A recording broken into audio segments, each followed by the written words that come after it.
नमस्कार दोस्तों, स्वागत है आप सभी का। आज इस वीडियो में हम भारत के पहले डायबिटीज़ स्पेसिफिक बायोबैंक के बारे में बात करेंगे, जिसको अभी हाल ही में चेन्नई में ओपन किया गया है।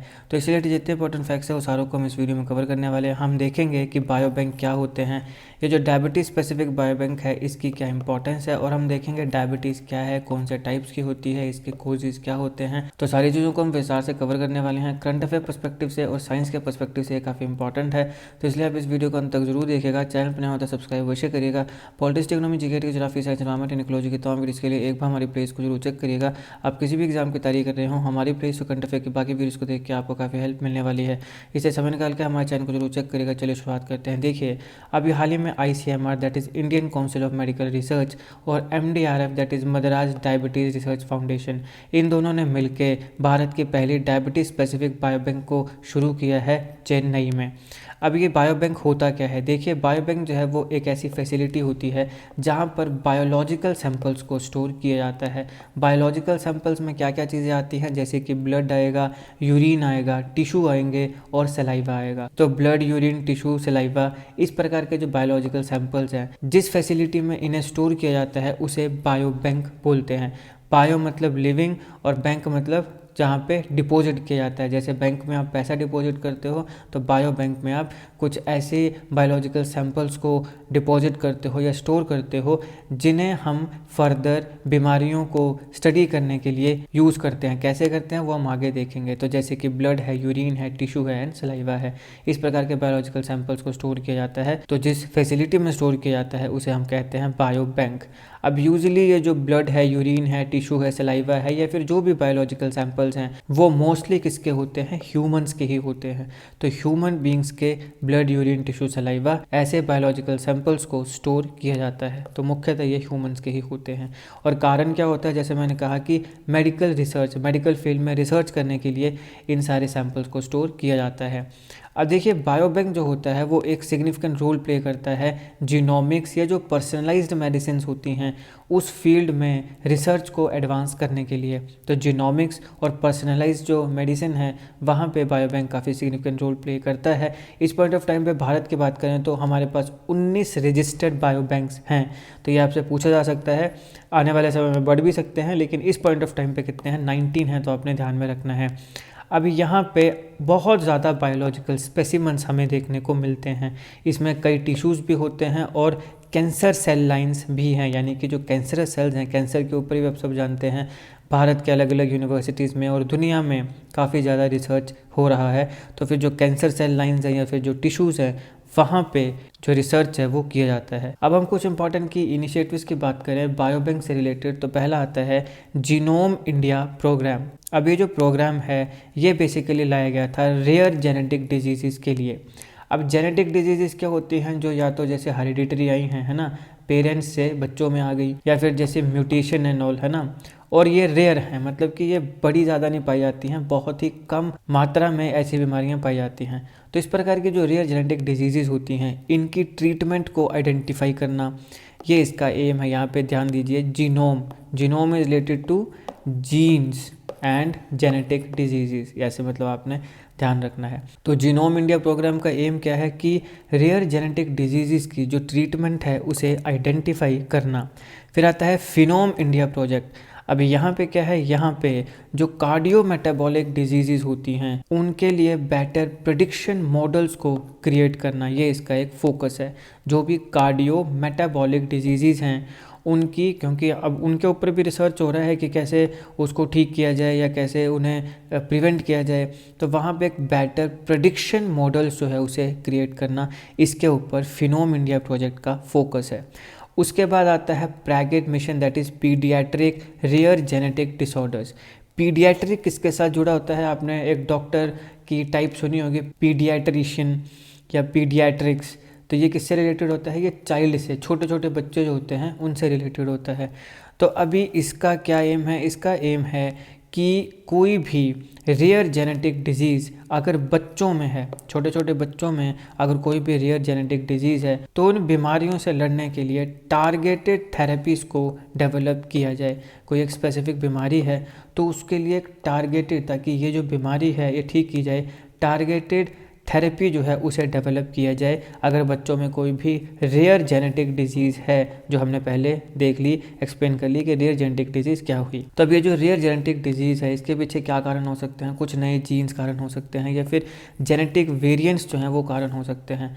तो उन्हें आइडेंटिफाई किया जाए ताकि हम टारगेटेड थेरेपी को डेवलप कर सकें जो भी रेयर जेनेटिक डिजीज़ हैं जो बच्चों को अफेक्ट करती हैं। तो ये मिशन है paediatric rare genetic disorder mission.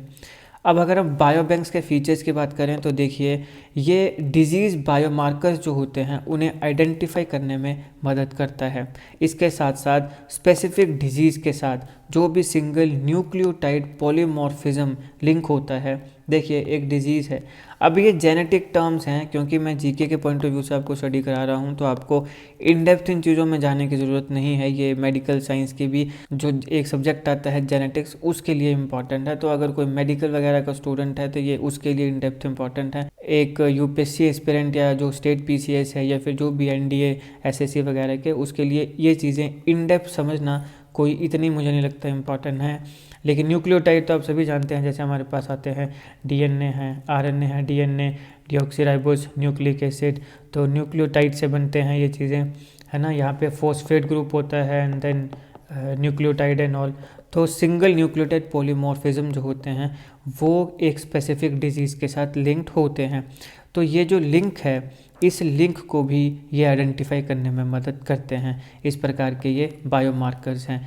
तो ऐसे मतलब ये डिजीज़ बायोमार्कर्स जो होते हैं उसे आइडेंटिफाई करते हैं। इसके साथ साथ फिर ये बहुत ही इंपॉर्टेंट और क्रिटिकल रिसोर्स प्रोवाइड करते हैं पर्सनलाइज ट्रीटमेंट को डेवलप करने के लिए, और इसके साथ जो डिज़ीज़ का मैकेनिज़्म है उसे भी ये अंडरस्टैंड करने में मदद करते हैं। फिर आता है कि जो डाटा शेयरिंग होती है क्रॉस मल्टीपल स्टडीज़, उन्हें ये इनेबल करता है। तो बेसिकली ये रिसर्च में कोलैबोरेशन को भी प्रमोट कर रहा है। तो डाटा शेयरिंग है, जैसे मान लो ये एक बायोबैंक है, ये है, तो इसके पास कुछ डाटा है तो ये इसके साथ शेयर करेगा, ये इसके साथ, ये इसके साथ, है ना। तो इस प्रकार से फिर सारे एक दूसरे के साथ शेयर करेंगे। तो इससे क्या होगा, इससे जो इनके बीच में कोलैबोरेशन है रिसर्च में वो भी बढ़ेगी। और रिसर्च में कोलैबोरेशन हमने तब भी देखी जब कोविड-19 के लिए वैक्सीन बन रही थी, तो वहाँ पर भी हमने काफ़ी कोलैबोरेशन देखी और नॉर्मली भी काफ़ी कोलैबोरेशन हमें देखने को मिलती है। अब हम बात करते हैं डायबिटीज़ बायोबैंक की इम्पोर्टेंस क्या है। देखिए, डायबिटीज़ बायोबैंक की इम्पोर्टेंस बहुत है, क्योंकि भारत में 10 करोड़ से ज़्यादा डायबिटीज़ के केसेस हैं। ये बहुत बड़ा नंबर है, 10 करोड़ से ज़्यादा डायबिटीज़ के केसेस हैं। इसके साथ साथ 13.6 करोड़ हमारे भारत में प्री डायबिटिक केसेस हैं। अब ये डायबिटिक और प्री डायबिटिक क्या होते हैं, मतलब कई बार क्या होता है ना कि ब्लड शुगर लेवल हाई हो जाता है, लेकिन वो इतना हाई नहीं है कि जो डॉक्टर है वो उसे डायबिटीज़ डिक्लेयर करे। डायबिटीज़ भी दो तरीके की होती है, टाइप 1 टाइप 2, और एक फिर हम प्री डायबिटीज़ भी लेते हैं। तो इसको हम आगे देखेंगे डायबिटीज़ क्या है और इसके टाइप्स क्या हैं, तो आपने चिंता नहीं करनी है। मगर अभी क्योंकि यहाँ पे प्री डायबिटीज़ केस आ गए तो अब यहाँ पे कंफ्यूज ना हो जाओ आप, तो इसलिए मैं बता रहा हूँ कि कई बार क्या होता है, बॉडी में ब्लड शुगर लेवल हाई है, जितना नॉर्मल होना चाहिए उससे कई गुना ज़्यादा है। फास्ट शुगर में 80 to 120 होता है, तो उससे कई गुना हाई है, लेकिन वो इतना हाई नहीं है कि डॉक्टर उसे डिक्लेयर करे कि ये डायबिटीज़ है, क्योंकि उसमें फिर बाकी भी चीज़ आते हैं कि आपकी बॉडी इंसुलिन को ले पा रही है, नहीं ले पा रही है। और जो पैनक्रियाटिक सेल्स हैं, जैसे जो सेल्स होते हैं उन्हें बोलते हैं आइलेट्स ऑफ लैंगरहैंस, ये नाम होता है पैनक्रियास के सेल्स का। तो अब यहाँ पे ये सवाल है कि वो अच्छे से काम कर रहे हैं कि नहीं कर रहे हैं, तो उसके लिए फिर टेस्ट होते हैं अलग अलग प्रकार के, और उनके बेसिस पे फिर डॉक्टर जो है वो बताता है कि आप डायबिटिक हो गए हो कि नहीं हो। तो कई बार ऐसा भी होता है कि ब्लड में शुगर का लेवल काफ़ी हाई है, लेकिन वो उतना ज़्यादा हाई नहीं है कि डॉक्टर आपको डायबिटिक बता दे कि तुम डायबिटिक हो, तो उस कंडीशन को हम प्री डायबिटिक भी बोलते हैं। तो भारत में 10 करोड़ डायबिटीज़ के केसेस हैं और 13.6 करोड़ जो हैं वो प्री डायबिटीज़ के केसेस हैं, और ये पूरी दुनिया में सबसे ज़्यादा है। तो डायबिटीज़ की जो बीमारी है वो सबसे ज़्यादा भारत में है पूरी दुनिया में। मतलब अब तो कॉमन मैन जो है ना, जैसे अगर आप अपने गांव में बात करें या शहर दुकानों वगैरह में भी अगर बात करें, तो अब तो कई बार लोगों से ये भी सुनने को मिलता है कि यार ये शुगर की बीमारी, तो मतलब बेसिकली डायबिटीज़ तो एक प्रोफेशनल नाम हो गया, मेडिकल की भाषा में नाम हो गया कि डायबिटीज़। तो नॉर्मल लोग इसको क्या बोलते हैं जी, शुगर बढ़ गई है या शुगर हो गई है। तो अब अगर नॉर्मल आजकल अगर आप लोगों के साथ बात करें ना, जैसे गाँव देहात में या फिर शहरों में, दुकानों में, कहीं पर भी। तो कईयों से मैंने सुना कि अरे शुगर तो आजकल ना हर कॉमन ही बीमारी हो गई है, आजकल हर तीसरे बंदे को शुगर निकल ही आ रही है, और ऐसा हो भी रहा है। तो मतलब ये तो एक बहुत ही क्या कह सकते हैं कि मतलब एक ऐसी बीमारी हो गई है कि अब लोगों ने भी इसको सीरियसली लेना छोड़ दिया है। मगर ऐसा नहीं है, क्योंकि डायबिटीज़ जो है ये धीमी धीमी, जैसे बोलते हैं ना कि धीमा जहर है, तो ये धीमे धीमे करके आपकी बॉडी के ऑर्गन्स को ख़राब कर देती है। तो इसलिए अगर किसी को भी है तो उसको बहुत ही चिंता करने की आवश्यकता है। और मतलब बेसिकली ये जो बीमारी है ये लाइफस्टाइल की बीमारी है, तो अपने लाइफस्टाइल को सुधारने की आवश्यकता है, जिसको हम आगे भी देखेंगे। तो अभी यहाँ पे बात क्या है कि इंडिया में हाईएस्ट नंबर है डायबिटिक या प्री डायबिटिक केसेस का पूरी की पूरी दुनिया में। अब इसका कारण ये भी हो सकता है कि हमारी पॉपुलेशन भी बहुत ज़्यादा है, लेकिन पॉपुलेशन में भी जो परसेंटेज की बात आती है डायबिटिक पेशेंट्स की, वो बहुत ज़्यादा है। तो 10 करोड़ डायबिटीज़ के केसेस हैं, 13.6 करोड़ प्री डायबिटीज़ के केसेस हैं। तो अब बायोबैंक जो है वो बायोलॉजिकल सैंपल्स को स्टोर करेगा पूरे के पूरे भारत में। इससे क्या होगा, जो साइंटिस्ट हैं हमारे, उन्हें जेनेटिक, लाइफस्टाइल, क्योंकि मुख्यतः ये लाइफस्टाइल की बीमारी है, जेनेटिक, लाइफस्टाइल और जो एनवायरमेंटल फैक्टर्स हैं जो कि डायबिटीज़ को कंट्रीब्यूट कर रहे हैं, जिनकी वजह से डायबिटीज़ हो रही है, जो आपके जेनेटिक फैक्टर हैं, लाइफस्टाइल के फैक्टर हैं, एनवायरमेंटल फैक्टर हैं, जिनकी वजह से डायबिटीज़ की बीमारी हो रही है, उन्हें स्टडी करने में साइंटिस्ट को ये मदद करेगा। जो ये बायोबैंक है जिसकी शुरुआत चेन्नई में हुई है, जो भारत का पहला डायबिटीज़ स्पेसिफिक बायोबैंक है। अब जब ये साइंटिस्ट को इन सब चीज़ों को समझने में मदद करेगा तो इससे ट्रीटमेंट इम्प्रूव होगी, टारगेटेड थेरेपीज आएंगी और जो प्रिवेंटिव मेजर्स हैं वो भी निकल कर आएंगे। तो यहाँ पे इन सब चीज़ों में ये मदद करने वाला है। अब यहाँ पे ये जो आपके पास बायोबैंक है ये पूरे भारत में अलग अलग रीजन्स और अलग अलग जो कम्युनिटीज़ हैं उनसे 1.5 लाख बायोलॉजिकल सैंपल्स को कलेक्ट किया है, यानी कि 1.5 लाख से ज़्यादा जो सैंपल्स हैं बायोलॉजिकल सैंपल्स वो इस बायोबैंक में हैं। अब अगर हम बात करें कि डायबिटीज़ के ऊपर जो कम्प्रिहेंसिव स्टडीज़ हुई हैं, जैसे एक है ICMR इंडिया बी स्टडी, ये लार्जेस्ट स्टडी है अभी तक जो डायबिटीज़ के ऊपर हुई है। इसने अर्बन और जो रूरल पॉपुलेशंस हैं उसे कवर किया है। फिर आता है ICMR वाइडिया स्टडी, ये नेशनल रजिस्ट्री है जो कि यंग ऑनसेट जो होता है डायबिटीज़ का उसके ऊपर फोकस करती है। अब एक सवाल है कि जो दुनिया के बाकी बायोबैंक्स हैं हम उनसे क्या सीख सकते हैं, क्योंकि हम बात तो कर रहे हैं कि बायोबैंक भारत में बन रहा है, लेकिन अभी तक भी हमारे भारत में कोई रेगुलेशन नहीं है बायोबैंक की। तो हम देखेंगे कि रेगुलेशन अभी तक किस हिसाब से हो रही है, क्योंकि एक प्रॉपर रेगुलेटरी बॉडी अभी तक भारत में नहीं है। तो भारत दुनिया के जो अलग अलग बायोबैंक्स हैं उनसे क्या सीख सकता है। देखिए, बायोबैंक मैंने बताया कि ये सिग्निफिकेंटली कंट्रीब्यूट करते हैं मेडिकल रिसर्च में पूरी की पूरी दुनिया में। फॉर एग्जांपल एक यूके का बायोबैंक है जहाँ पे 5 लाख पार्टिसिपेंट्स का डाटा उनके पास अवेलेबल है, जिसकी वजह से हज़ारों की संख्या में साइंटिफिक डिस्कवरीज अभी तक हो चुकी हैं। तो एक यूके का बायोबैंक आता है। इसी प्रकार के US, चाइना और यूरोप में भी इनिशिएटिव्स हैं और जिनके कुछ फोकस की एरियाज़ हैं, जैसे कि रेयर जेनेटिक डिजीज़ हो गई, जेनेटिक्स डिजीज़ हो गई, या फिर कैंसर जैसी बीमारियां हो गई। कुछ समय पहले मैंने वर्ल्ड एड्स डे को भी कवर कराया था, वहाँ पे मैंने HIV और एड्स के बारे में भी आपको अच्छे से बताया था। अगर आप चाहें तो देख सकते हैं, लिंक मैं डिस्क्रिप्शन बॉक्स में दे दूँगा। अब भारत का जो पहला डायबिटीज़ बायोबैंक है वो एक सेंट्रल हब की तरह काम करेगा बायोलॉजिकल सैंपल्स के लिए, जो कि डायबिटीज़ के जो रिसर्च है उसे सपोर्ट करता है। और यहाँ पे अलग अलग मेजर्स भी लिए जाएंगे। किस प्रकार के, जैसे इंश्योर किया जाएगा कि एक्सटेंसिव इंफ्रास्ट्रक्चर हो हमारा जो डायबिटीज़ बायोबैंक है वहाँ पे। फिर स्ट्रिंजेंट क्वालिटी कंट्रोल को मेजर किया जाएगा ताकि इसके जो बायोबैंक्स है वहाँ पे रिलायबिलिटी और जो सस्टेनेबिलिटी है उसे इंश्योर किया जा सके। अब यहाँ पर अगर हम पब्लिक इंगेजमेंट और ट्रस्ट की बात करें तो देखिए, भारत को अपनी जो डाइवर्स पॉपुलेशन है, भारत में काफ़ी ज़्यादा डाइवर्सिटी है, नॉर्थ से लेकर साउथ तक, ईस्ट से लेकर वेस्ट तक, कितनी ज़्यादा डाइवर्स पॉपुलेशन है। बहुत से लोग हैं जो बिल्कुल अलग से दिखते हैं, अलग अलग उनके लाइफस्टाइल हैं, है ना, खाना पीना बिल्कुल अलग है। तो ये डाइवर्स पॉपुलेशन है। तो भारत को इन सारी की सारी जो डाइवर्स पॉपुलेशन है इसे इन्वॉल्व करना चाहिए। अब ये कैसे होगा, अलग अलग कम्युनिटी मीटिंग से, फिर जो ग्रुप डिस्कशंस हैं उनके ऊपर फोकस करके, और जो सिटीजन एक्सपर्ट पैनल्स हैं उनके साथ बात करके। तो अगर हमारे पास डाइवर्स पॉपुलेशन के सैंपल्स होंगे तो उससे फिर फ़ायदा ये होगा कि हम अच्छे से टारगेटेड थेरेपीज बना पाएंगे हर प्रकार के व्यक्ति के लिए, हर प्रकार के लाइफस्टाइल के व्यक्ति के लिए। कुछ लोगों का बिल्कुल अलग लाइफस्टाइल है, कुछ लोगों का अलग लाइफस्टाइल है, तो हर प्रकार के लाइफस्टाइल के व्यक्ति के लिए हम स्पेसिफिक टारगेटेड थेरेपीज बना सकते हैं। फिर आता है हेल्थ केयर सिस्टम्स के साथ इंटीग्रेशन। अब बेटर डाटा कलेक्शन और रिसर्च के लिए ये इम्पॉर्टेंट है कि भारत इलेक्ट्रॉनिक हेल्थ रिकॉर्ड्स के ऊपर काम करे। अब हम बात करते हैं कि बायोबैंक्स को मेंटेन करने के लिए क्या क्या चैलेंजेस आते हैं। सबसे पहले तो हाई कॉस्ट और लॉजिस्टिक्स।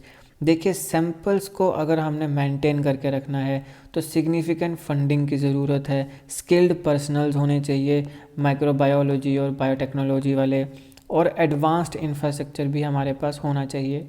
फिर आता है इथिकल कंसर्न्स। अब देखिए, इनफॉर्म्ड कंसेंट और प्रिवेसी, इस प्रकार की चीज़ों को केयरफुली एड्रेस करना चाहिए। अब हम बात तो कर रहे हैं कि हम सैंपल्स इकट्ठा करेंगे, ब्लड सैंपल्स इकट्ठा करेंगे, या है ना, पहले हमने देखा ना कि बायोलॉजिकल सैंपल्स कौन कौन से हैं, जैसे ब्लड है, टिश्यू है, सलाइवा है और यूरिन है। तो अब यहाँ पे ये चीज़ें जब हमने किसी पेशेंट की स्टोर करनी है, तो जो व्यक्ति है जिसका हम ब्लड, टिश्यू, सलाइवा या यूरिन इसे स्टोर कर रहे हैं, वो अपना कंसेंट ज़रूर दे। मतलब उसे पता होना चाहिए कि मेरा ब्लड, टिश्यू, मेरा सलाइवा, मेरे यूरिन जो है उसको स्टोर किया गया है मेडिकल रिसर्च के पॉइंट ऑफ व्यू से, मेडिकल रिसर्च के पर्पज़ से। तो ये इसे पता होना चाहिए, अपनी मर्जी से ये अपने सैंपल्स को दे। फिर आता है स्किल्ड पर्सन। अब यहाँ पे इस प्रकार की सैंपल्स को मेंटेन करने के लिए और हैंडल करने के लिए ट्रेंड प्रोफेशनल्स की भी ज़रूरत होती है, तो स्किल्ड पर्सनल जो है वो भी यहाँ पे होना चाहिए। अब भारत में क्या बायो बैंकिंग के रेगुलेशंस हैं, तो हमारे यहाँ पे कोई भी कम्प्रीहेंसिव लेजिस्लेशन नहीं है। तो हमारे यहाँ पे आप कह सकते हो कि बायो बैंक्स के लिए कोई भी स्पेसिफिक लॉज नहीं है। एग्जिस्टिंग जो गाइडलाइंस हैं, हालांकि गाइडलाइंस हैं, आईसीएमआर की हैं, हम देखेंगे आगे, मगर वो इन्फोर्सिएबल नहीं हैं। मतलब उन्होंने लिखी हुई हैं कि भैया ये गाइडलाइंस हैं, ऐसे बायो बैंक्स में काम होना चाहिए, लेकिन अब वो माननी है, नहीं माननी है, या माननी जा रही हैं कि नहीं माननी जा रही हैं, इसका किसी को पता नहीं है। और वो कितनी माननी है, कितनी नहीं माननी है, इसमें भी कोई ज़्यादा शिट नहीं देता। तो इसलिए ये इन्फोर्सिएबल नहीं है, जिसकी वजह से रेगुलेटरी गैप्स हमें देखने को मिलते हैं। तो सबसे पहले जो गाइडलाइंस हैं वो ऑब्वियसली आईसीएमआर के द्वारा है, नेशनल इथिकल गाइडलाइंस। ये है आईसीएमआर का लोगो। ये जो गाइडलाइंस हैं दे तो दी आईसीएमआर ने, लेकिन ये लीगली बाइंडिंग नहीं है। तो इसलिए क्योंकि लीगली बाइंडिंग नहीं है, तो इसका मतलब यही है कि माननी है तो मानो, नहीं भी मानोगे तो कोई दिक्कत नहीं है। तो इसके वजह से यहाँ पे क्या होता है कि लॉन्ग टर्म स्टोरेज और जो डाटा शेयरिंग है बायोबैंक्स के लिए, उसे ये अच्छे से एड्रेस नहीं कर पाता है। तो उसके बाद डीबीटी यानी कि डिपार्टमेंट ऑफ बायोटेक्नोलॉजी के कुछ स्टैंडर्ड्स भी आते हैं।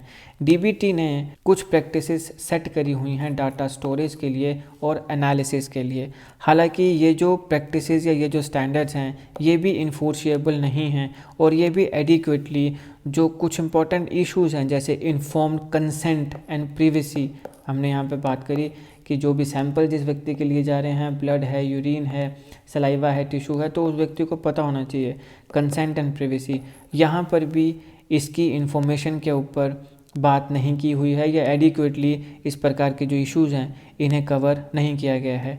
तो अभी भारत जो है वो बायोबैंक्स के लिए एक डेडिकेटेड रेगुलेटरी अथॉरिटी लैक करता है। हमारे पास एक डेडिकेटेड रेगुलेटरी अथॉरिटी होनी चाहिए जो बायोबैंक्स को रेगुलेट करे, लेकिन इस पॉइंट ऑफ टाइम पे वो नहीं है, जिसकी वजह से बायोबैंकिंग की जो एक्टिविटीज़ हैं उनमें इनकंसिस्टेंसी देखने को मिलती है और लिमिटेड ओवरसाइट हमें वहाँ देखने को मिलती है। तो अब ये बात होगी बायोबैंक्स की कि बायोबैंक्स क्या होते हैं, क्या चैलेंजेस हैं, क्या क्या चीज़ें होनी चाहिए, गाइडलाइंस की बात होगी, डायबिटीज़ के बायोबैंक की बात होगी। अब हम डायबिटीज़ को इटसेल्फ देखते हैं कि डायबिटीज़ है क्या, ये कितने टाइप्स की होती है।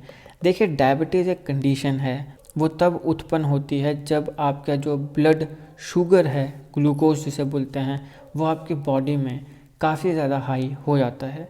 अब यहाँ पे सवाल है कि ये शुगर लेवल हाई कैसे हो जाता है। तो बेसिकली ये तब होता है जब आपका जो पैनक्रियाज है वो इनफ इंसुलिन नहीं बनाता है। ठीक है, पैनक्रियाज हमारे यहाँ पे होता है, जैसे ये देखिए, ये आपके पास एक एलिमेंट्री कैनाल का एक फ़ोटो है। जैसे ये आपके पास आ गया लीवर, यहाँ पे ये है लीवर, ये आपके पास आ जाता है स्मॉल इंटेस्टाइन, ये आपके पास बाइल डक्ट है, ये लीवर से आती है, लीवर से बाइल जो है वो आपके स्टमक में आता है यहाँ पे। ये जो आपको दिख रहा है ये होता है पैनक्रियाज। ये क्या होता है? पैनक्रियाज। पैनक्रियाज में सेल्स होते हैं जिन्हें कहते हैं आइलेट्स ऑफ लैंगरहैंस। ये जो पैनक्रियाज है ये इंसुलिन को रिलीज करता है, इंसुलिन जो कि हार्मोन होता है। अब जब आपका पैनक्रियाज इनफ इंसुलिन नहीं बनाता है या फिर आपकी जो बॉडी है वो इंसुलिन का जो इफ़ेक्ट है उसके प्रति अच्छे से रिस्पॉन्ड नहीं कर पाती है, तब आपकी बॉडी में जो ब्लड शुगर का लेवल है वो बढ़ जाता है। डायबिटीज़ जो है वो हर एजेस के, हर उम्र के लोगों को क्या करती है? अफेक्ट करती है। ज़्यादातर जो डायबिटीज़ की फॉर्म्स हैं वो क्रॉनिक हैं, यानी लाइफ लॉन्ग है। ये बड़ा इंपॉर्टेंट है, इसको ध्यान में रखना है कि ज़्यादातर जो फॉर्म्स है डायबिटीज़ की वो क्रॉनिक हैं।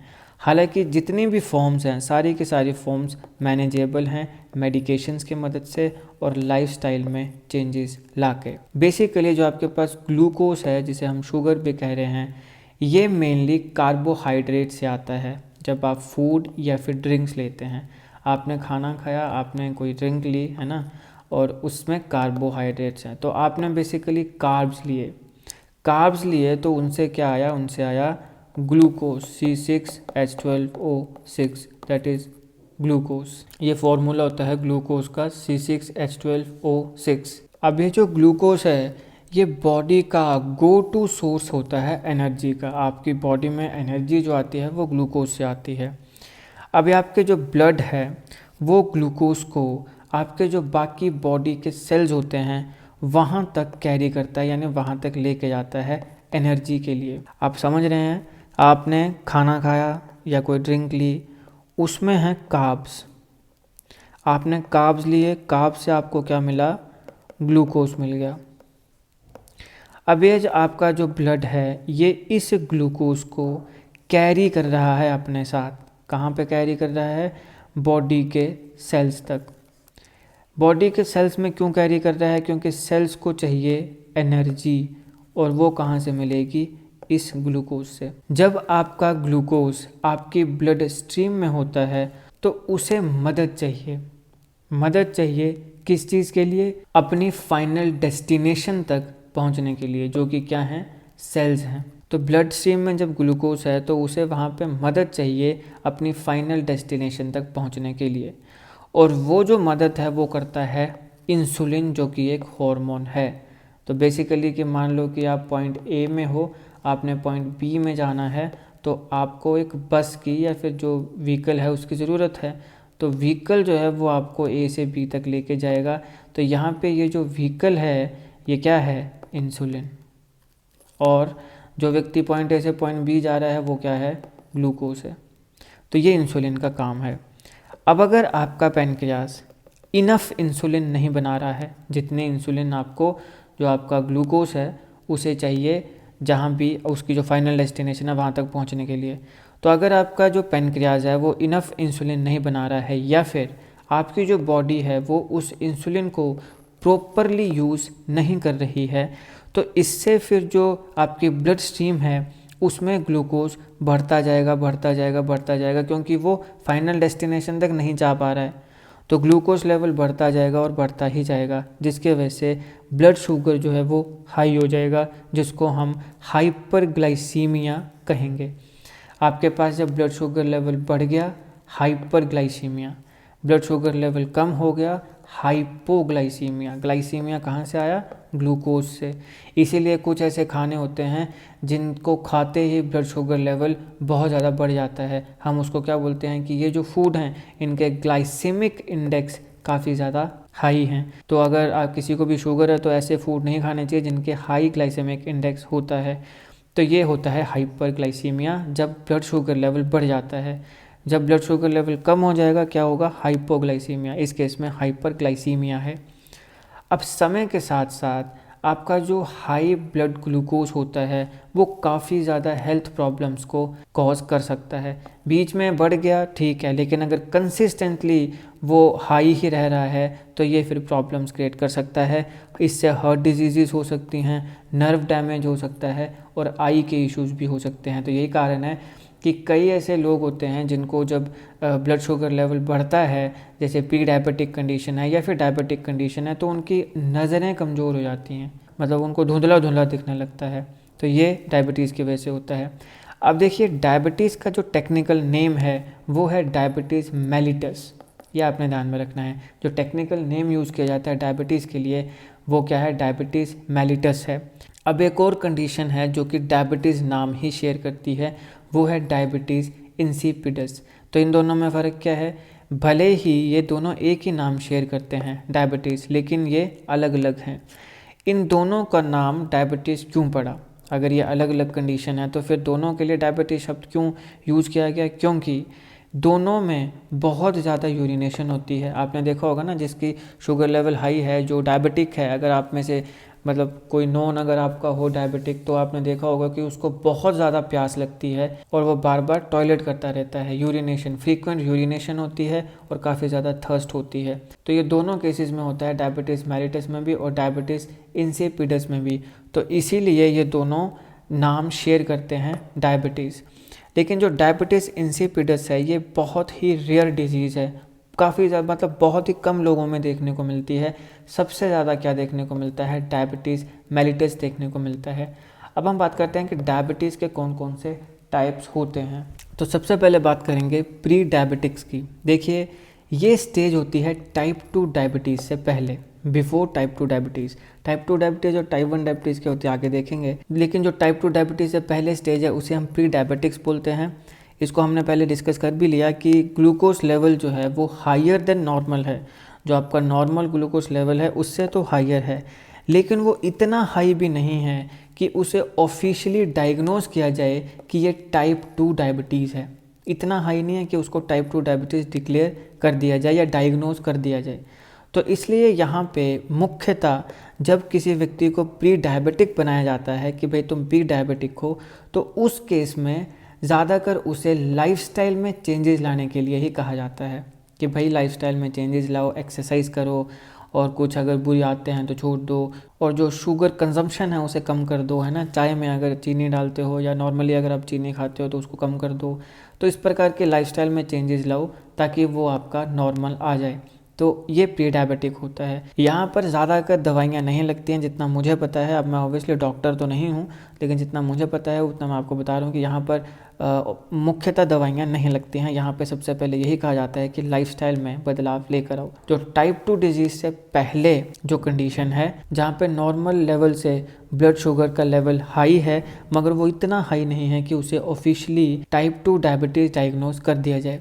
फिर आता है टाइप 1 डायबिटीज़। ये खतरनाक होती है, ऑटो इम्यून डिजीज़ है। यहाँ पे ऑटो इम्यून यानी कि यहाँ पे इम्यूनिटी वीक होने लगती है, सेल्स जो हैं वो अपने ही जो इम्यून सिस्टम है उसे अटैक करने लगते हैं।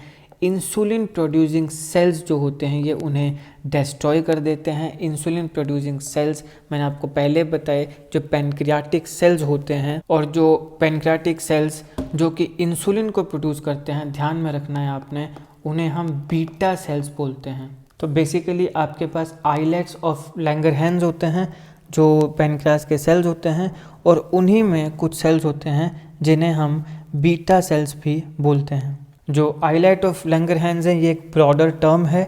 इसके अंदर और कई टाइप्स ऑफ सेल्स आते हैं जिसमें बीटा सेल्स हैं, अल्फा सेल्स हैं, डेल्टा सेल्स हैं, गामा या पीपी सेल्स हैं और इप्सिलॉन सेल्स हैं। तो ये बेसिकली अलग अलग सेल्स होते हैं हमारे पैनक्रियाज में। इसमें जो बीटा सेल्स होते हैं वो इंसुलिन को प्रोड्यूस करते हैं, ये आपने ध्यान रखना है। बाकी जितने भी मतलब टोटल पैनक्रियाज के सेल्स हैं उन्हें हम क्या कहेंगे, आइलेट्स ऑफ लैंगरहैंस। लेकिन आइलेट्स ऑफ लैंगरहैंस में फर्दर काफ़ी ज़्यादा सेल्स होंगे। कौन कौन से, जैसे अल्फ़ा हैं, बीटा हैं, मैंने पहले बताया। इसके साथ साथ फिर आपके पास आते हैं डेल्टा सेल्स और आते हैं गामा सेल्स, और एक होते हैं इप्सिलॉन। तो उसमें जो आपके ये बीटा सेल्स हैं ये प्रोड्यूस करते हैं इंसुलिन। तो अभी यहाँ पे जो इंसुलिन प्रोड्यूसिंग सेल्स हैं पेनक्रियास के, उन्हें ये डिस्ट्रॉय करेगा क्योंकि ऑटो इम्यून डिजीज़ है। लेकिन ये कुछ ज़्यादा नहीं पाई जाती है। जितने भी लोगों में आपको डायबिटीज़ देखने को मिलती है उसमें जो 10% लोग हैं उनमें हमें टाइप 1 डायबिटीज़ देखने को मिलती है। और ये बच्चों में या जो यंग एडल्ट्स हैं उनमें डायग्नोस हो जाती है और ये काफ़ी यंग एज में डेवलप हो जाती है। टाइप 2 डायबिटीज़ ये बहुत ही कॉमन है। मतलब अगर समाज में जितने भी लोग बोल रहे हैं ना कि हमारे पास जी डायबिटीज़ होगी या हमें शुगर की बीमारी होगी या हमें, तो उसमें से 80-90% जो है उनको यही बीमारी है।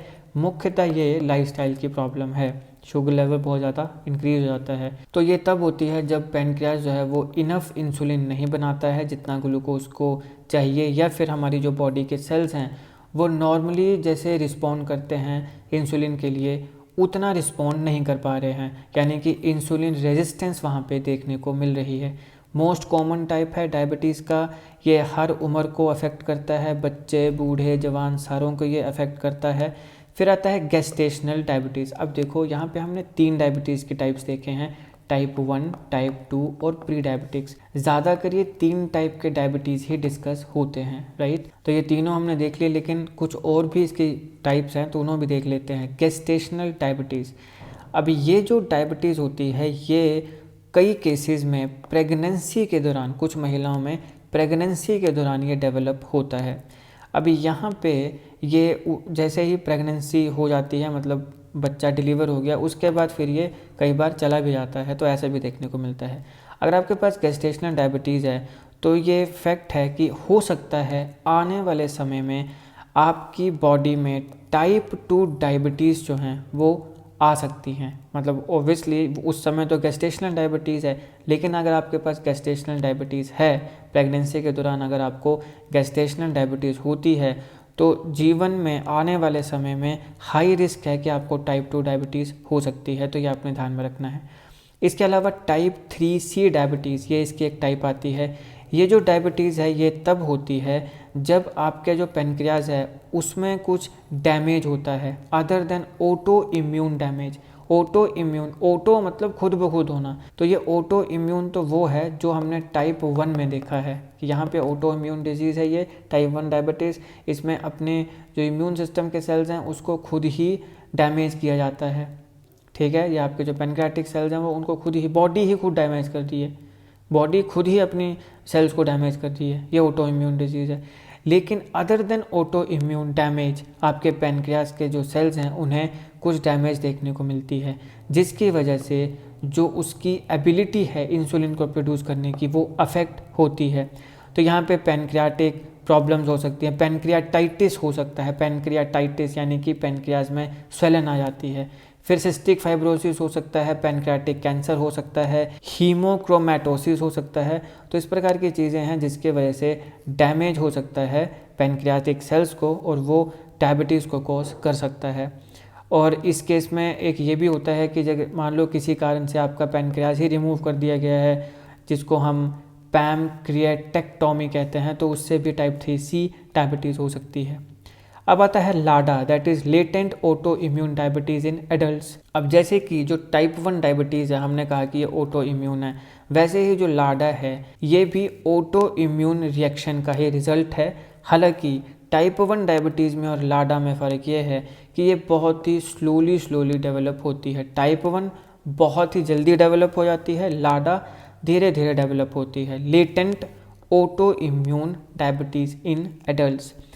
अब देखिए यूजुअली जो 30 की उम्र के ऊपर हैं उन्हीं में लाडा देखने को मिलता है। फिर एक आता है MODY, that is maturity onset diabetes of the young. तो जो यंग लोग हैं उनमें जैसे ही मैच्योरिटी का ऑनसेट हुआ यानी मैच्योरिटी आई तो उसके साथ डायबिटीज़ भी आ गई, तो इसको मोनोजेनिक डायबिटीज़ भी बोलते हैं। जो मोडी है maturity onset diabetes of the young, इसको मोनोजेनिक डायबिटीज़ भी बोलते हैं।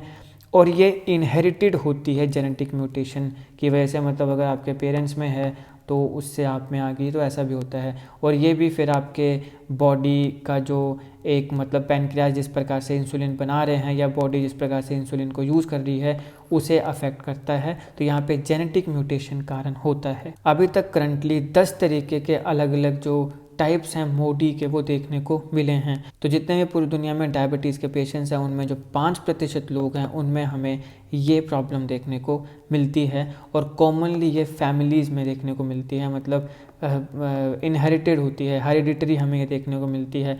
दादे परदादे में थी, फिर फादर में, बच्चे में, तो ये हेरिडिटरी हमें देखने को मिलती है। फिर आता है नियोनेटल डायबिटीज़। अब नियोनेटल डायबिटीज़ क्या होती है? नियोनेटल ये मतलब बहुत ही जो छोटे छोटे बच्चे होते हैं ना, नए नए, जैसे नियो मतलब नया, नए नए जो बच्चे हैं, बिल्कुल छोटे छोटे बच्चे, तो विद इन जो पहले 6 महीने होते हैं जीवन के, मतलब 6 महीने से पहले का जो बच्चा है, छोटा सा बच्चा, उसी में जब डायबिटीज़ देखने को मिलेगी तो उसे हम कहेंगे नियोनेटल डायबिटीज़। ये बहुत ही रेयर फॉर्म है डायबिटीज़ की, मगर हाँ ये भी देखने को मिलती है और ये भी मोनोजेनिक डायबिटीज़ की ही फॉर्म है। तो इसका भी कहीं ना कहीं जो रीज़न है वो यही होता है जो जेनेटिक है। तो नियोनेटल डायबिटीज़ के जितने भी 50% से ज़्यादा बच्चे होते हैं उनमें परमानेंट नियोनेटल डायबिटीज़ मेलिटस देखने को मिलती है। यानी अगर ये बीमारी किसी में होगी तो 50% ऐसे बच्चे होंगे जिनमें परमानेंट ये बीमारी देखने को मिलेगी। इसके साथ साथ कंडीशन डिसअपीयर भी हो जाती है कुछ महीनों में, और ऐसा भी हो सकता है कि फिर लाइफ में आगे चल के दोबारा ये प्रॉब्लम आ जाए। तो या तो परमानेंट रहेगी या फिर हो सकता है कुछ केसेस में कि बीच में डिसअपीयर होगी लेकिन आगे चल के दोबारा आ गई। तो जब अगर ऐसा होता है कि पहले 6 महीने में देखने को मिलता है, फिर लाइफ में डिसअपीयर हो जाती है लेकिन फिर देखने को मिलती है, इसको हम ट्रांजिएंट नियोनेटल डायबिटीज़ मेलिटस बोलते हैं। Transient neonatal diabetes mellitus. फिर एक आता है ब्रिटल डायबिटीज़। अभी ये टाइप 1 डायबिटीज़ का एक फॉर्म होता है जहाँ पे फ्रीक्वेंट, बार बार या सीवर एपिसोड्स देखने को मिलते हैं हाई और लो ब्लड शुगर लेवल के। कई बार बहुत ज़्यादा हाई हो जा रहा है, लो हो जा रहा है, हाई हो जा रहा है, लो हो जा रहा है, हाई हो जा रहा है, लो हो जा रहा है। इस प्रकार के जो डायबिटीज़ है ब्रिटल डायबिटीज़ है और ये टाइप 1 डायबिटीज़ की फॉर्म है। अब ये जो इंस्टेबिलिटी होती है ये हॉस्पिटलाइजेशन भी लीड कर देती है, क्योंकि इतना ज़्यादा आपके फ्रीक्वेंट चेंजेस जो हैं वो देखने को मिल रहे हैं, कभी हाई हो जा रहा है, कभी लो हो जा रहा है। तो इस प्रकार के जो रेयर केस होते हैं यहाँ पे जो पैनक्रियास ट्रांसप्लांट है वो किया जाता है ताकि जो ब्रिटल डायबिटीज़ है उसको परमानेंटली ट्रीट किया जाए। Type 2 diabetes most commonly diabetes है जो पाई जाती है, मोस्ट कॉमन फॉर्म है। जितने भी डायबिटीज़ के केसेस हैं उसमें 90 to 95% टाइप 2 डायबिटीज़ है। अब हम बात करते हैं इसके सिम्टम्स क्या क्या हैं। तो सबसे पहले आता है कि ड्राई माउथ, बहुत ज़्यादा प्यास लगती है, थर्स्ट लगती है, जिसको पॉलीडायोसिया बोलते हैं मेडिकल भाषा में, और नॉर्मली तो यही है कि जी बड़ी ज़्यादा प्यास लग रही है। फ्रीक्वेंट यूरिनेशन, बहुत ज़्यादा पेशाब होता है। फटीग की, कुछ करने का मन नहीं, पड़े हैं, है ना। ब्लड विज़न, दिखना थोड़ा थोड़ा, मतलब ब्लड दिखने लगता है, अच्छे से नहीं दिखता है। अनएक्सप्लेन्ड वेट लॉस, बहुत ज़्यादा वेट लॉस हो जाता है, पता ही नहीं चलता है कि ये वेट लॉस कैसे हो गया। अब वेट लॉस क्यों हो रहा है? क्योंकि मैंने आपको कहा कि जो आपकी बॉडी है उसको एनर्जी कहाँ से मिलेगी? ग्लूकोज से। और ग्लूकोज कौन लेके जा रहा है? इंसुलिन। इंसुलिन या तो बन नहीं रहा है या फिर बॉडी उसको अच्छे से यूज़ नहीं कर पा रही है, तो ग्लूकोज सेल्स तक जा नहीं पाएगा, सेल्स को एनर्जी मिल नहीं पाएगी, आपका वेट लॉस हो जाएगा। तो अनएक्सप्लेन्ड वेट लॉस आपको देखने को मिलता है, यानी कि पता ही नहीं चल रहा है कि भाई पतले कैसे हो जा रहे हैं। भूख अच्छी है, खाना पीना सोना घूमना सब ठीक है, फिर भी पतले हो जा रहे हैं, तो ये डायबिटीज़ का सिम्टम है। फिर आता है आपके हैंड्स और फीट्स में टिंगलिंग देखने को मिलती है, ये भी होता है, और ये इससे भी पता लगाया जा सकता है कि आप में डायबिटीज़ है। इसका भी पता नहीं चलता है कि यार एकदम से हमारे हाथ पैरों में टिंगलिंग कैसे हो रही है। फिर अगर मान लो कि कहीं पे आपको कट लग गया तो उसमें स्लो हीलिंग है कि इतनी जल्दी वो हील नहीं हो पा रहा है, तो ये भी एक कारण है। फिर स्किन में या जो वेजिना, मतलब महिलाओं के केस में ईस्ट इन्फेक्शन हमें देखने को मिलती है बहुत ज़्यादा। तो ये सारे डायबिटीज़ के सिम्टम्स हैं। कोजेज़ क्या हैं डायबिटीज़ के? Insulin resistance. टाइप 2 डायबिटीज़ जो है वो मेनली किसके वजह से होती है? इंसुलिन रेजिस्टेंस की वजह से होती है। ये कब होता है? जब आपके जो सेल्स होते हैं मसल्स में, फैट में या लीवर में, वो अच्छे से इंसुलिन के प्रति रिस्पॉन्ड नहीं कर पाते हैं जैसे उन्हें करना चाहिए। अब इसमें काफ़ी सेवरल फैक्टर्स या कंडीशन होते हैं जिसके वजह से इस प्रकार की चीज़ें, यानी कि इंसुलिन रेजिस्टेंस होती है। यहाँ पे ओबेसिटी हो सकती है, लैक ऑफ फिजिकल एक्टिविटी हो सकती है, कुछ तरीके की मेडिकेशंस हो सकती हैं, आपने ऐसी कोई दवाई खाई है जो आपके साथ ठीक नहीं है, बैठ रही है आपकी बॉडी में। फिर आपकी डाइट भी हो सकती है, हार्मोनल इम्बैलेंस भी हो सकते हैं, और जेनेटिक्स भी इसका रीज़न हो सकता है।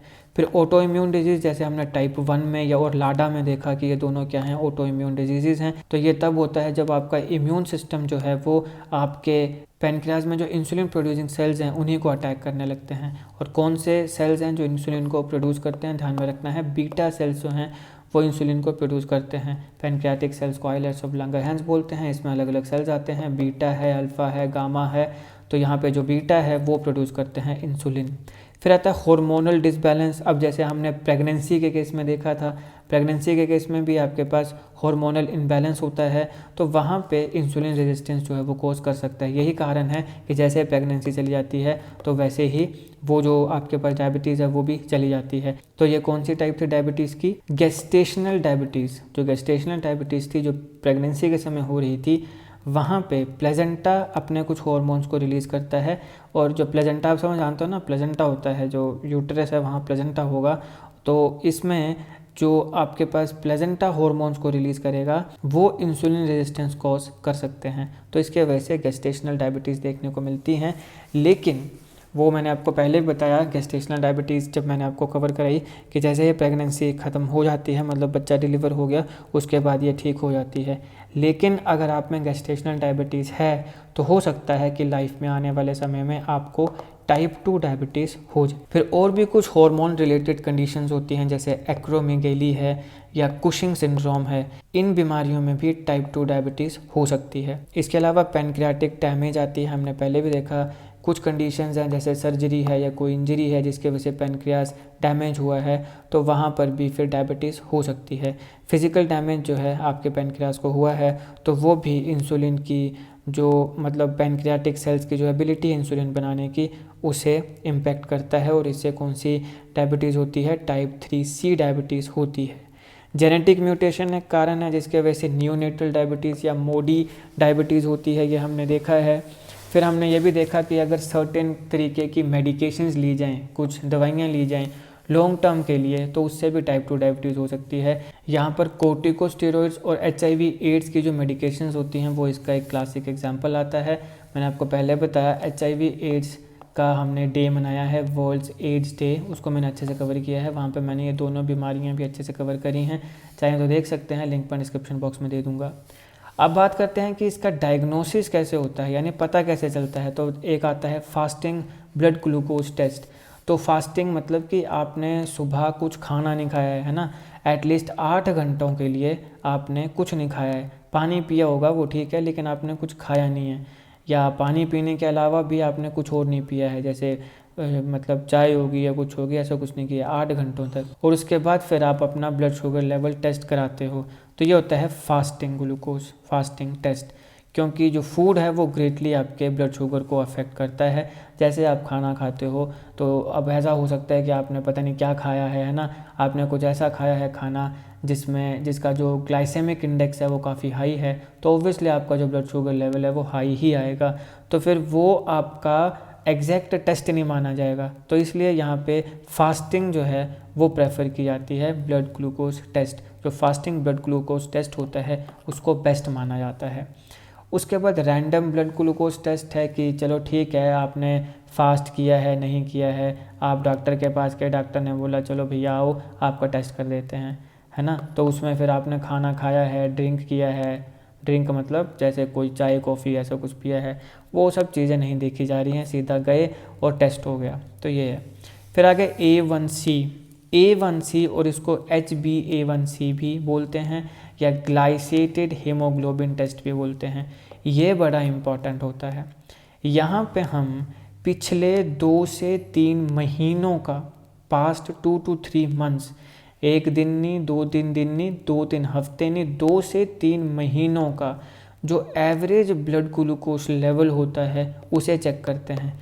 जब भी आप किसी डॉक्टर के पास जाओगे और अगर आपका ब्लड शुगर लेवल हाई निकलेगा या बहुत ज़्यादा हाई निकलेगा तो संभवतः ये टेस्ट होगा ही होगा, A1C या फिर इसको HbA1c बोलेंगे। तो ये होगा ही होगा। ये बड़ा इम्पोर्टेंट टेस्ट है ये पता लगाने के लिए कि जो आपकी डायबिटीज़ की प्रॉब्लम है ये कौन सी कंडीशन में है, प्री डायबिटीज़ है, टाइप 1 है, या मतलब टाइप 2 है ना। टाइप 1 के लिए तो शायद फिर अलग टेस्ट होगा, लेकिन टाइप 2 है कि अभी प्री डायबिटिक है कितने समय से आपका जो ब्लड ग्लूकोज लेवल है वो हाई है, ये सारी चीज़ें देखने के लिए H1A1C काफ़ी इम्पॉर्टेंट होता है। तो इस प्रकार से डायग्नोज होते हैं। बाकी बात वही है कि ट्रीटमेंट की बात करें तो ऑब्वियसली इसके लिए दवाइयाँ हैं। तो अगर आप में टाइप 1 या टाइप 2 डायग्नोज हो जाती है तो फिर ऑब्वियसली डॉक्टर आपको उस हिसाब से मेडिकेशंस देगा। और अगर आपके पास प्री डायबिटिक है तो कुछ केसेस में कई डॉक्टर्स मेडिकेशंस लगा देते हैं, लेकिन कई डॉक्टर्स हैं जो आपको लाइफस्टाइल में बदलाव लाने का प्रयास करते हैं, कि मतलब आपको बोलते हैं भाई लाइफस्टाइल में चेंजेस लेकर आओ।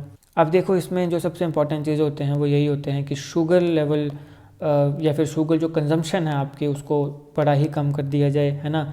और इसके साथ साथ आप एक्सरसाइज वगैरह करें, और कहीं ना कहीं स्मोकिंग जो होती है वो भी आपके ब्लड शुगर लेवल को कहीं ना कहीं इम्पैक्ट डालती है उसमें। तो आप स्मोकिंग या ड्रिंकिंग या इस प्रकार की जो हैबिट्स हैं उसे भी छोड़ दें, शुगर के कंजम्पशन को नियर टू निगलिजिबल कर दें या छोड़ ही दें, और डेली एक्सरसाइज करें। ये सब चीज़ें हैं टाइप 2 या प्री डायबिटीज़ के लिए, है ना। टाइप 1 तो ऑटो इम्यून है, टाइप 1 है लाडा है, ये ऑटो इम्यून है। फिर कुछ जेनेटिक हैं जैसे मूडी है, न्यूनेटल है, तो वहाँ पे तो फिर डॉक्टर की मेडिकेशन ही चलेंगी। लेकिन मेजॉरिटी केसेस में मैंने आपको बताया कि कौन सी कंडीशन होती है, टाइप 2 कंडीशन होती है। तो ये इस लेक्चर का एनालिसिस था। आई होप आपको वीडियो अच्छी लगी हो। अगर आपको अच्छी लगे तो लाइक करिएगा, शेयर करिएगा। सारी चीज़ें जो भी आपके एग्जामिनेशन के लिए इंपॉर्टेंट है विस्तार से हमने इस लेक्चर में कवर करी हैं। कोई भी मैंने ऐसा इंपॉर्टेंट चीज़ नहीं है जो आपके लिए छोड़ी है। तो अगर आपको थोड़ा सा भी अच्छा लगे तो प्लीज़ लाइक करिएगा, कमेंट भी ज़रूर करिएगा। कोई कमी लगे तो भी कमेंट बॉक्स में बता दीजिएगा कि कैसे मैं अपने आप को इम्प्रूव कर सकता हूँ। काफ़ी मेहनत लगी है, काफ़ी एफर्ट्स लगे हैं इस लेक्चर को बनाने में, तो प्लीज़ अपना सपोर्ट दिखाइएगा, लाइक करिएगा, शेयर करिएगा, कमेंट करिएगा। और बाकी politics, economy, GK, geography, science, environment, ecology की तमाम वीडियोज़ के लिए एक हमारी प्लेलिस्ट को जरूर चेक करिएगा। आप किसी भी एग्जाम की तैयारी कर रहे हो, हमारी प्लेलिस्ट और करंट अफेयर की बाकी वीडियोज़ को देख के आपको काफ़ी हेल्प मिलने वाली है। इसे समय निकाल के हमारे चैनल को जरूर चेक करिएगा। मैंने आपको एक वीडियो बताई है वर्ल्ड एड्स डे के ऊपर, उसका लिंक आपको डिस्क्रिप्शन में मिल जाएगा, जरूर चेक करिएगा।